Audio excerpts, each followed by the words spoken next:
जय श्री कृष्ण। राधे राधे। आइए सुनते हैं आमल की एकादशी की कथा।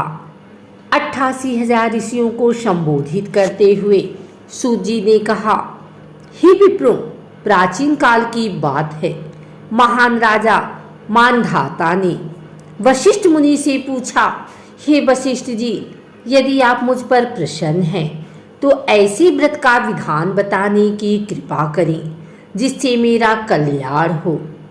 महर्षि वशिष्ठ जी ने कहा, हे राजन, सब व्रतों से उत्तम और अंत में मोक्ष देने वाला आमल की एकादशी का व्रत है।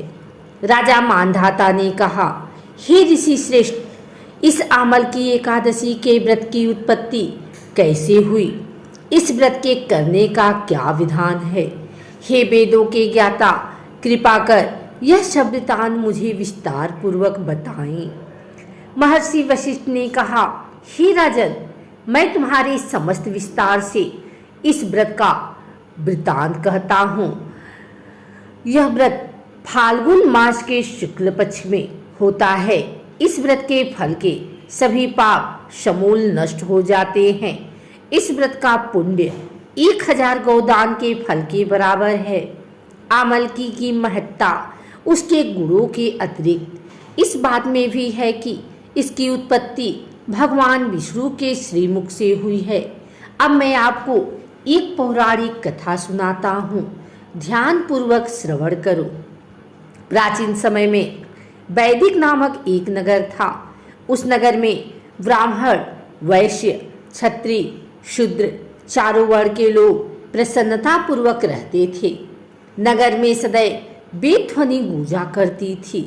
उस नगरी में कोई भी पापी, दुराचारी, नास्तिक आदि न था। उस नगर में चैत्ररथ नामक चंद्रवंशी राजा राज्य करता था। वह उच्च कोटि का विद्वान तथा धार्मिक प्रवृत्ति का व्यक्ति था। उसके राज्य में कोई भी गरीब नहीं था और ना ही कंजूस। उस राज्य के सभी लोग विष्णु भक्त थे। वहाँ के छोटे बड़े सभी निवासी प्रत्येक एकादशी का उपवास करते थे। एक बार फाल्गुन माह के शुक्ल पक्ष की आमल की नामक एकादशी आई। उस दिन राजा और प्रत्येक प्रजाजन, वृद्ध से बालक तक ने आनंद पूर्वक उस एकादशी को उपवास किया। राजा अपनी प्रजा के साथ मंदिर में आकर कलश स्थापित करके तथा धूप दीप, नैवेद्य, पंचरत्न, छत्र आदि से धात्री का पूजन करने लगा। वे सब धात्री की इस प्रकार स्तुति करने लगे, हे धात्री, आप ब्रह्म स्वरूपा हैं। आप ब्रह्मा जी द्वारा उत्पन्न हो और सभी पापों को नष्ट करने वाली हैं। आपको नमस्कार है। आप मेरा अर्घ स्वीकार करो। आप श्री रामचंद्र जी के द्वारा सम्मानित हैं। मैं आपसे प्रार्थना करता हूँ, मेरे सभी पापों का हरण करो। उस मंदिर में रात को सभी ने जागरण किया। रात के समय उस जगह एक बहेलिया आया।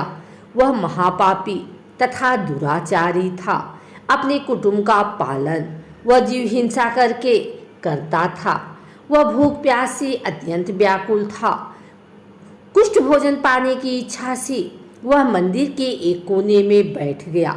उस जगह बैठकर वह भगवान विष्णु की कथा तथा एकादशी महात्म्य सुनने लगा।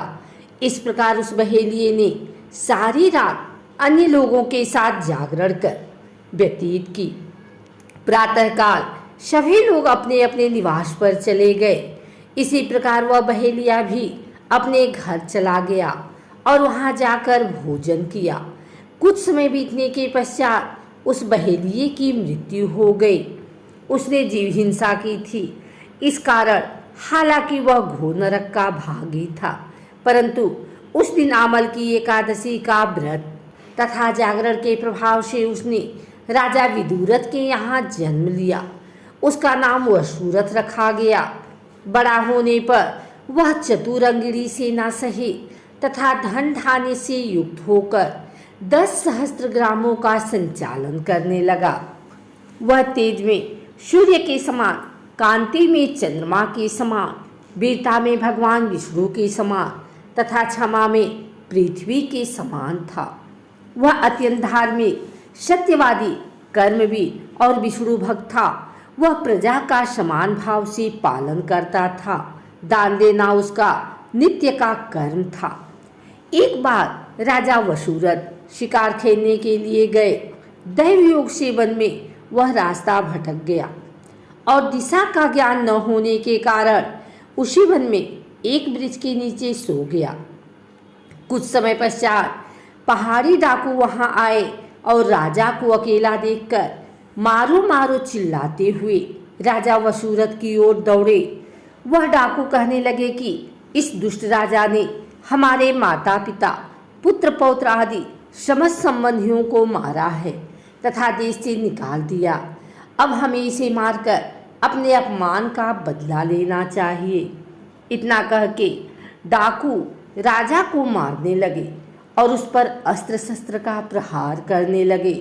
उन डाकुओं के अस्त्र शस्त्र राजा के शरीर पर लगते ही नष्ट हो जाते और राजा को पुष्पों के समान प्रतीत होते। कुछ देर बाद प्रभु इच्छा से उन डाकुओं के अस्त्र शस्त्र उन्हीं पर प्रहार करने लगे, जिससे वे सभी मूर्छित हो गए। उसी समय राजा के शरीर से एक दिव्य देवी प्रकट हुई। वह देवी अत्यंत सुंदर थी तथा सुंदर वस्त्रों तथा आभूषणों से अलंकृत थी। उसकी भ्रिकुटी टेढ़ी थी। उसकी आंखों से क्रोध की भीषण लपटें निकल रही थी। उस समय वह काल के समान प्रतीत हो रही थी। उसने देखते ही देखते उन सभी डाकुओं का समूल नाश कर दिया। नींद से जागने पर राजा ने वहां अनेक डाकुओं को मृत देखा। वह सोचने लगा, किसने इन्हें मारा? इस वन में कौन मेरा हितैषी रहता है? राजा वसुरथ ऐसा विचार कर ही रहा था कि तभी आकाशवाणी हुई, हे राजन, इस संसार में भगवान विष्णु के अतिरिक्त तेरी रक्षा कौन कर सकता है?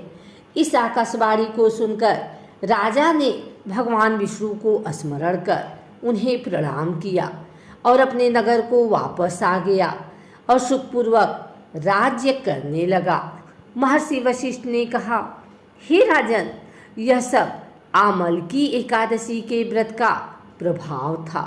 जो मनुष्य एक भी आमल की एकादशी का व्रत करता है वह प्रत्येक कार्य में सफल होता है और अंत में वैकुंठ धाम को पाता है। भगवान श्री हरि की शक्ति हमारे सभी कष्टों को हरती है। यह मनुष्य की ही नहीं अपितु देवताओं की रक्षा में भी पूर्णतया समर्थ है। इसी शक्ति के बल पे भगवान विष्णु ने मधुकैटभ नाम के राक्षसों का संहार किया। इसी शक्ति से उत्पन्ना एकादशी बनकर मूर नामक असुर का वध करके देवताओं के कष्ट को हरकर उन्हें सुखी किया था। अगर आपको हमारी वीडियो अच्छी लगी हो तो इसे लाइक करें, कमेंट करें, शेयर करें। हमारे चैनल को सब्सक्राइब करके बिल नोटिफिकेशन ऑल पर सेट कर लें ताकि आगे आने वाली वीडियो सबसे पहले आप तक पहुंच सके। धन्यवाद।